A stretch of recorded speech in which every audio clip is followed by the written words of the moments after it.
नमस्कार, स्वागत है आपका। हमारे साथ आज एक ऐसी शख्सियत हैं जो किसी पहचान की मोहताज नहीं। इन्होंने हमेशा संघर्षों का रास्ता चुना, कभी भी किसी शॉर्टकट रास्ते को नहीं अपनाया, जनता से सीधा संवाद किया।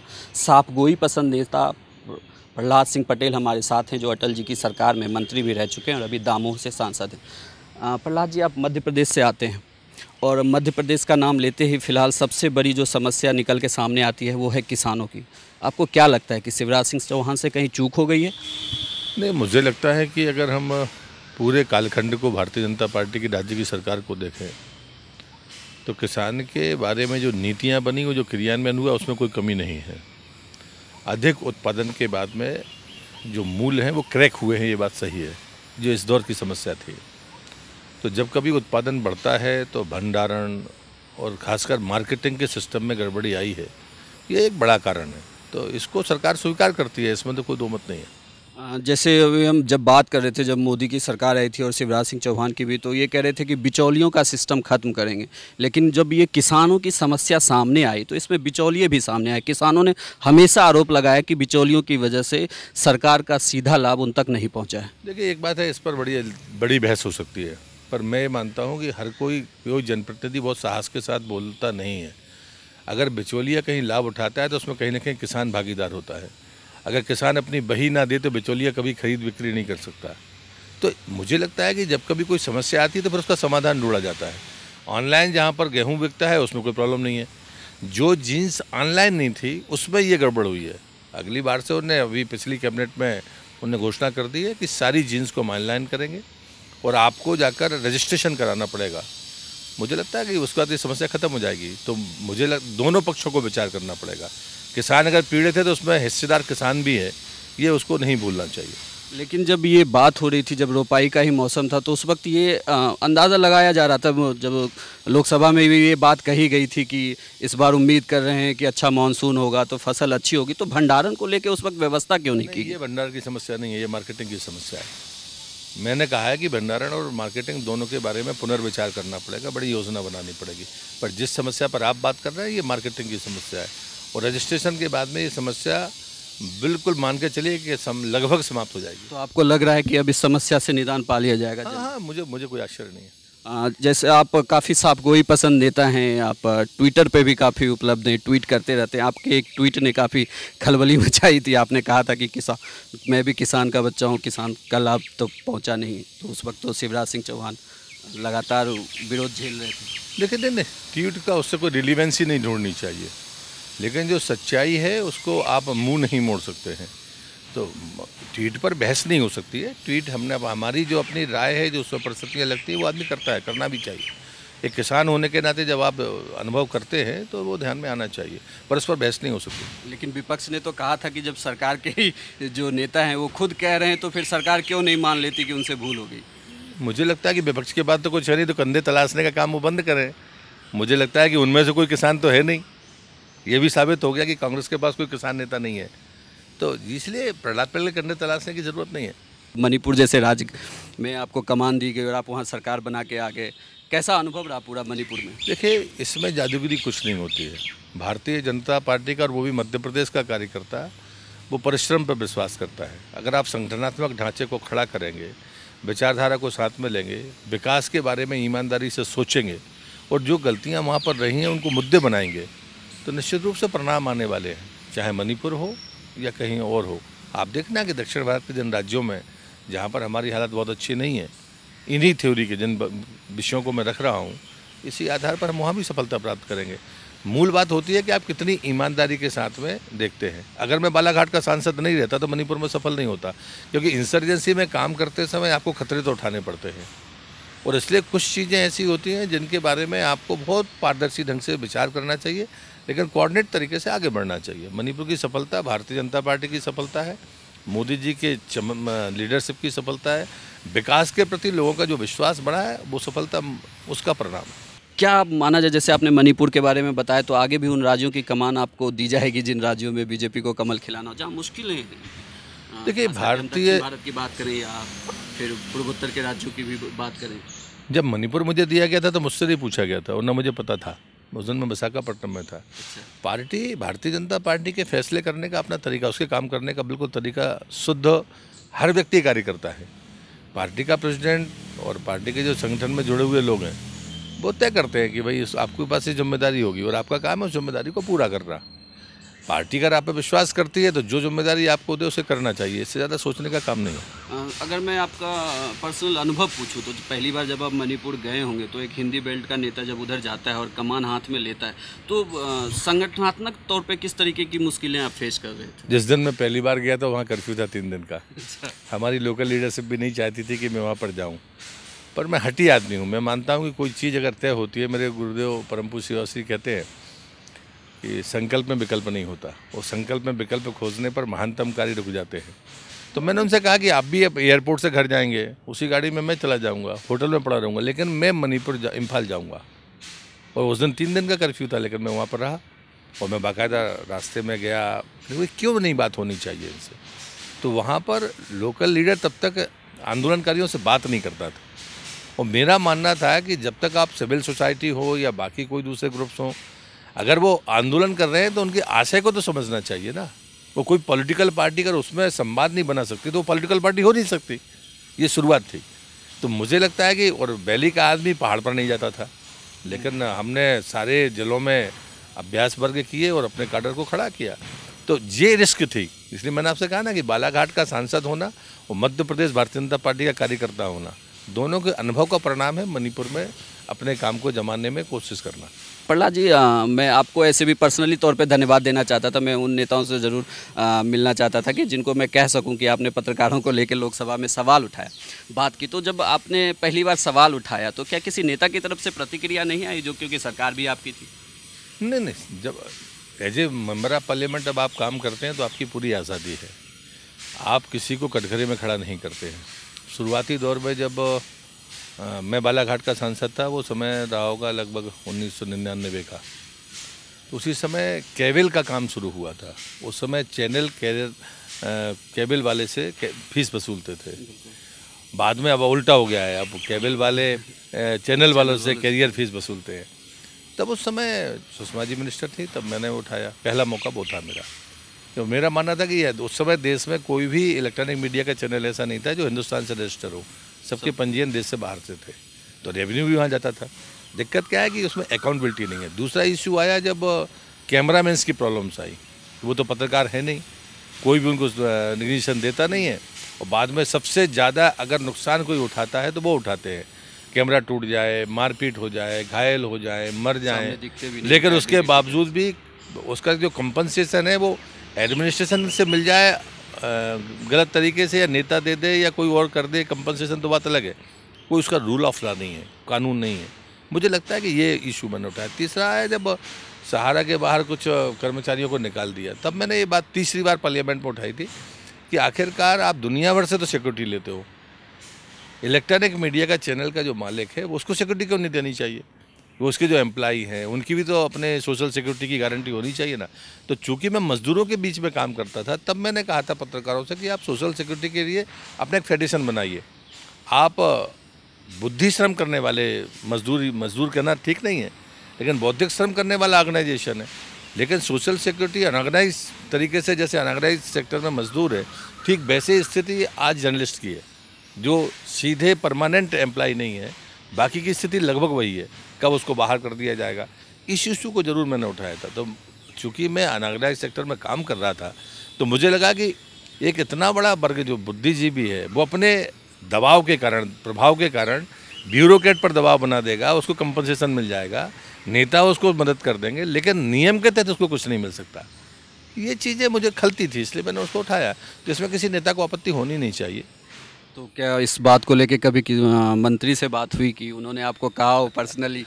होता है, लोगों को लगता है सदन के भीतर की ऐसा क्यों अचानक जब कभी होता है तो कई बार लगता है, लेकिन उसमें कोई ऐसी बहुत गहरी आपत्ति नहीं होती है। आप किसानों से जुड़े रहे, मजदूरों से जुड़े रहे, और आपने काफ़ी पदयात्राएं भी की हैं। आप अटल जी की सरकार में मंत्री थे।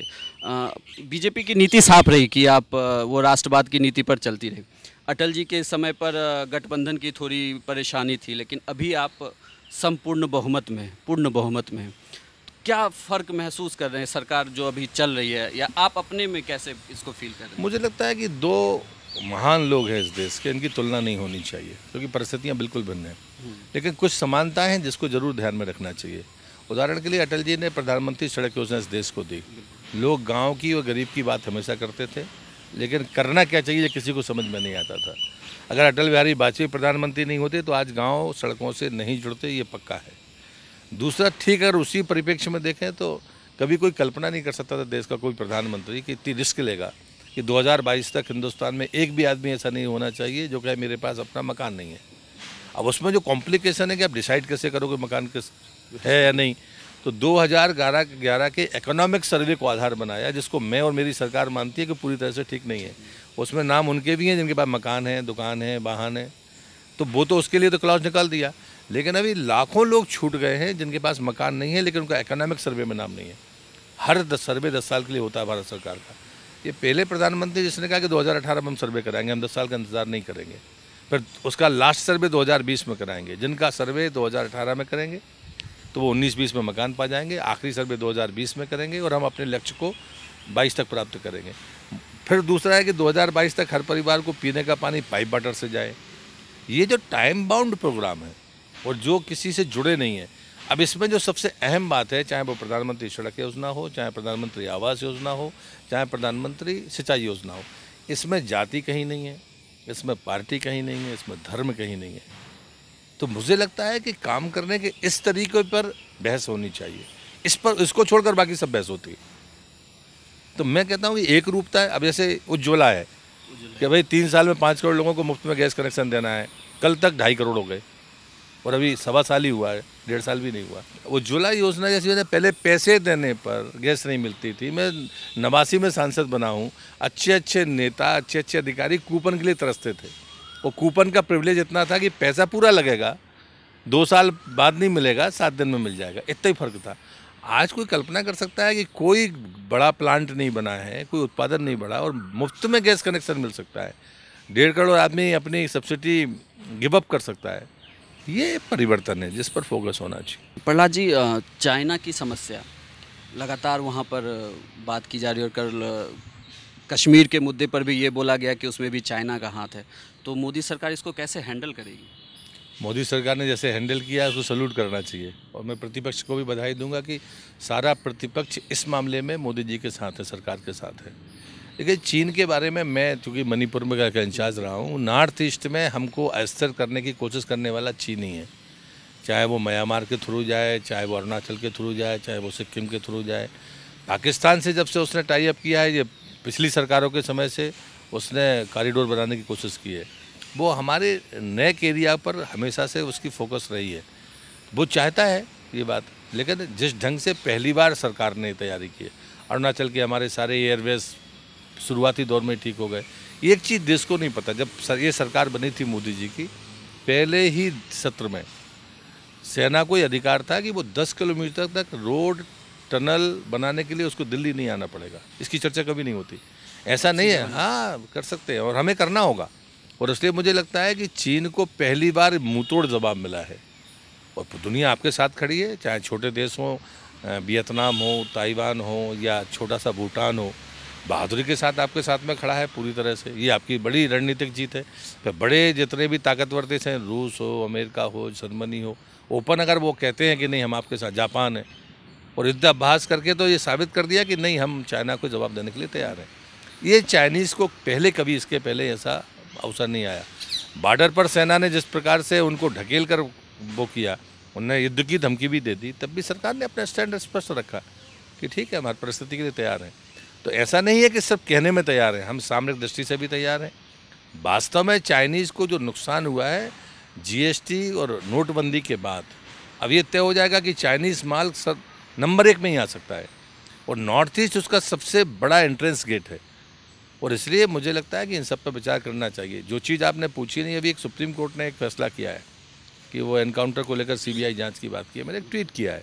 देखिए सुप्रीम कोर्ट के निर्णय पर कोई सवाल नहीं, लेकिन असहमति तो प्रकट हो सकती है। सेना उसी चीन से लड़ रही है कि घुसपैठ से लड़ रही है, हथियार वो देते हैं, ट्रेनिंग वो देते हैं, और उसमें अगर हमको मानव अधिकार सिखाया जाए, ये मुझे लगता है ठीक नहीं है। कल की घटना और सुप्रीम कोर्ट के फैसले को मैं दोनों को एक दिन में देखता हूँ। कि एक मानव नोबेल विजेता वहाँ जेल में मर जाता है बिना इलाज के, उसके परिवार के लोग नहीं मिल सकते। वो चीन है, हथियार देकर नॉर्थ ईस्ट में हमारे खिलाफ घुसपैठ करता है, हमारे पास सामान की को डालता है हमारे भीतर। उसके प्रति आप हथियारों से तो लड़ पाएंगे। अब वो कैरियर हमारे लोगों की तो बनाएगा, बाहर के लोगों को थोड़ी बनाएगा। ट्रेनिंग किसको देता है? वो उन्हीं लोगों को देता है जो आतंकवादी हैं। और ऐसी घटनाओं में कोर्ट जब फैसले करता है तो कई बार लगता है कि नहीं, असहमत हैं हम जैसे लोग। तो जैसे अभी आपने आतंकवादी की बात की, तो अमरनाथ यात्रियों पर हमला हुआ, उसके बाद सरकार की तरफ से ये आई कि हम कड़ी प्रतिक्रिया करते हैं, कड़े शब्दों में निंदा करते हैं। उसके बाद सोशल मीडिया पे लगातार ये चलने लगी कि आखिर सरकार कब तक कड़ी निंदा करती रहेगी। देखिए, एक्शन प्लान सामने क्यों नहीं आ रहा? सोशल मीडिया कितना लिखते हैं और क्या सही है क्या गलत है, इस बहस में मैं जाना नहीं चाहता। लेकिन मैं सोशल मीडिया वालों से ये भी कहूँगा कि 7 महीने में शतक पूरा हो गया आतंकवादियों के मरने का।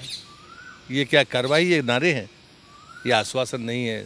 जहाँ ढूंढ ढूंढ कर मारा जा रहा है, ये तो सब पूरा देश देख रहा है। ये सोशल मीडिया के लोगों को नहीं दिखता। इसके पहले कभी कोई सरकार ऐसा कर सकी क्या? और बाकायदा आंकड़ा आ रहा है, और ये लक्ष्य है सेना का भी और सुरक्षा बलों का कि हम कोई सरकार कोई रहेगी या नहीं रहेगी, इसका विचार भारतीय जनता पार्टी नहीं करती। उसका उदाहरण मैं मणिपुर का आपको देता हूँ। हमारे यहाँ पर ब्लॉकेट था, चुनाव भी ब्लॉकेट में हुआ, कोई रोक नहीं पाया। लेकिन प्रधानमंत्री जी ने कहा था कि सभा में कि 48 घंटे, हमारी सरकार बनने के 48 घंटे में हम ब्लॉकेट खोल देंगे। हमारी स्पष्ट बहुमत की सरकार नहीं थी, एनपीएफ हमारे साथ था, लेकिन हमने 48 घंटे पूरे होने के पहले का दूसरे दिन हमको बहुमत हासिल करना था। अगर वो 4 हमको वोट नहीं देते तो शायद हमारी सरकार गिर जाती। हमने सरकार की चिंता नहीं की, हमने कहा कि प्रधानमंत्री ने सार्वजनिक रूप से कहा है ब्लॉकेट खोलेंगे, और शाम को 4 बजे ब्लॉकेट खुल गया। तो मुझे लगता है कि राजनीतिक इच्छा शक्ति में कोई कमी नहीं है। सरकार बचाने की कोशिश सरकार कभी नहीं करेगी। पहले देश, अटल जी का स्लोगन याद रखिए, व्यक्ति से बड़ा दल, दल से बड़ा देश। तो चाइनीज़ जो चीज़ें हैं वो देश के लिए हैं, जो चाइनीज चुनौती है वो देश के लिए है। उसमें किसी पार्टी, किसी व्यक्ति, इसका कोई मायने नहीं है, और सरकार इस बात के लिए तैयार है। मोदी सरकार को 3 साल पूरे हो चुके हैं, तो इन उपलब्धियों में आपकी नज़र में वो बड़ी उपलब्धियां कौन सी? जैसे आपने पहले तो खैर जिक्र किया है ये उज्ज्वला योजना, इन सब के थ्रू, लेकिन और योजनाएं जिन जो आप कहेंगे कि ये सबसे बड़ी हमारी उपलब्धि रही? देखिए, क्रांति तो यही है, प्रधानमंत्री आवास योजना, उज्ज्वला योजना, रोड नेटवर्क। मतलब अब आप कल्पना करिए कि सीधे गुवाहाटी से आप सिंगापुर तक बाई रोड जा सकते हैं 2019 के बाद। रेलवे, आप अटल जी को नहीं भूल सकते हैं। आज जितने नॉर्थ ईस्ट के राज्यों में रेल पहुंची, तो ईटानगर की घटना भूलिए, मतलब किसी को देश को शायद पता नहीं होगी। मतलब मुख्यमंत्री उस समय जो हट गए, कांग्रेस के 10 साल थे, उन्होंने कहा हमारा नेता तो चाइना से पूछ के कोई आया नहीं, 10 साल में मैं मुख्यमंत्री था। मैंने प्रधानमंत्री मोदी से मुलाकात की, उन्होंने कहा कल बताते हैं, और पता चला 11वें दिन ट्रेन में बैठकर वो ईटानगर आ गए। भूमि पूजन करने वाले अटल जी, ट्रेन में बैठकर ईटानगर जाने वाले मोदी जी। त्रिपुरा देख लीजिए, मिजोरम देख लीजिए, 19 में इम्फाल पहुंच जाएगी। कंपलसरी कर दिया कि नॉर्थ ईस्ट में हर मंत्री को हर राज्य में जाना पड़ेगा आपको। तो ये जो डोनर मिनिस्ट्री बनाने वाले अटल बिहारी वाजपेयी, उसको गति देने वाले ये तो रोड नेटवर्क 22,000 करोड़ खाली मणिपुर के लिए, यानी सब जिरीबाम से इम्फाल और इम्फाल से मोरे, और म्यांमार में भी इंडियन कंपनी बना रही है भारत सरकार की कोलैबोरेशन से। तो कुल मिलाकर आप 19 के बाद में जो हमारा पुराना हज़ारों वर्ष पुराना व्यावसायिक मार्ग था, जिसको सिल्क रोड बोलते थे, उसको इग्नोर हमने क्यों किया? इस चाइना के दबाव के कारण किया ना। अगर इस सरकार ने वो कर दिया तो आप मान के चलना कि मुंबई गेटवे ऑफ इंडिया होता था पश्चिम का, ये पूर्व का, उत्तर पूर्व का गेटवे ऑफ इंडिया इम्फाल होगा। तो क्या ये माना जाए कि अगले जो 2 साल के बाद चुनाव आने वाले हैं, उसमें आप जनता के बीच जो जाएंगे उपलब्धियों के साथ जाएंगे, या सिर्फ मोदी जी के नाम पे फिर से चुनाव लड़ा जाएगा? मोदी जी और विकास दोनों के नाम पर जाएंगे। और ये जैसे अभी बीच में जब खबर आ रही थी, जब मंत्रालय में मनोहर पर्रिकर को गोवा भेज दिया गया, कुछ केंद्रीय मंत्रियों का परिवर्तन, तो ये माना जा रहा था कि शिवराज सिंह चौहान को भी केंद्र में लाया जा सकता है। उस वक्त फिर मीडिया में ये भी खबर आने लगी कि अगर शिवराज सिंह चौहान यहाँ आते हैं तो पहले नंबर पे नाम जो चलेगा मुख्यमंत्री का, उसमें प्रहलाद सिंह पटेल। तो क्या मैं ये समझ के कहूँ कि आगे जो चुनाव होने वाले हैं उसमें अभी हम बात करेंगे, वो मध्य प्रदेश के उन्हें मुख्यमंत्री का दायित्व दिया जा सकता है? मीडिया की बहस के आधार पर, समाचारों के आधार पर राजनीतिक फैसले नहीं होते। ये गलतफहमी तो लोगों को दूर कर देनी चाहिए। और अब मीडिया खुद ही परेशान है कि वो फेक न्यूज़ किसका है। तो सोशल मीडिया हो, इलेक्ट्रॉनिक मीडिया हो, प्रिंट मीडिया हो, मुझे लगता है कि इससे ज़्यादा अच्छी बहस होगी कि हम सब पेड न्यूज़, फेक न्यूज़, इस पर ज़्यादा। तो क्या हम ये मान के चलें कि अगर पार्टी आपको दायित्व देती है तो आप आगे बढ़ के संभालेंगे? मैं पहला जो मैंने आपको कहा ना, भारतीय जनता पार्टी का कार्यकर्ता निर्णय के साथ अपनी जिम्मेदारी लेने का काम करता है, बुद्धि नहीं लगाता, उसको आकलन में पढ़ना ही नहीं चाहिए। तो ये थे हमारे साथ प्रहलाद सिंह पटेल जी, जिन्होंने सारे सवालों का बहुत ही साफ गोई से जवाब दिया है। हम उम्मीद करते हैं कि आने वाले दिनों में भी आप, लेकिन जाते जाते एक फाइनल सवाल मेरा रह गया है। आपने हर बार अलग अलग जगहों से आप सांसद रहे हैं, तो इस बार भी कोई नई चुनौती? नहीं, मैं नहीं रहता हूँ। मैं 4 चुनाव सिवनी से लड़ा हूँ, 5वां बालाघाट, 6वां छिंदवाड़ा, 7वां दमोह। पार्टी डिसाइड करती। मैंने वही कहा ना कि पार्टी जहाँ कहे आपको करना चाहिए, आपका निजी कोई स्वार्थ नहीं है, आपको पार्टी। नई जगह पे कभी चुनौती जैसी नहीं लगती कि एक जिसने 5 साल एक क्षेत्र में मेहनत की हो, फिर वो अगले 1 साल के लिए अगले क्षेत्र में मेहनत करेगा, पार्टी उसे चुन के भेज? जीतना हारना पार्टी को है, पार्टी ने फैसला किया है आपको वहाँ जाके लड़ना है, आप लड़िए, आपका काम करिए। चलिए, ये थे हमारे साथ प्रहलाद सिंह पटेल जी। हम उम्मीद करते हैं कि आगे भी ये जनताओं के सवाल यूं ही उठाते रहेंगे। हमारे साथ हमारे सवालों का जवाब देने के लिए बहुत बहुत आपको भी बहुत धन्यवाद।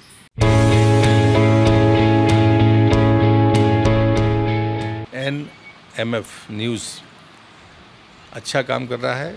देश के उन दूरांचल क्षेत्रों में जहां पर लोग पहुंच नहीं पाते हैं, उसकी जानकारी देश को देना वास्तव में मीडिया का काम है। मैं आपको शुभकामनाएं देता हूं, बधाई देता हूं और निवेदन भी करूंगा कि ज़रा उत्तर पूर्व की तरफ जाइए। देश बहुत सुंदर है, लोगों को अगर जानकारी मिलेगी तो तीर्थ यात्रा से अच्छा है कि कोई भारत का नागरिक नॉर्थ ईस्ट के किसी राज्य में जाए, तो शायद ये देश की भी बड़ी सेवा होगी। मैं फिर से NMF न्यूज़ को बहुत बहुत शुभकामनाएं देता हूँ।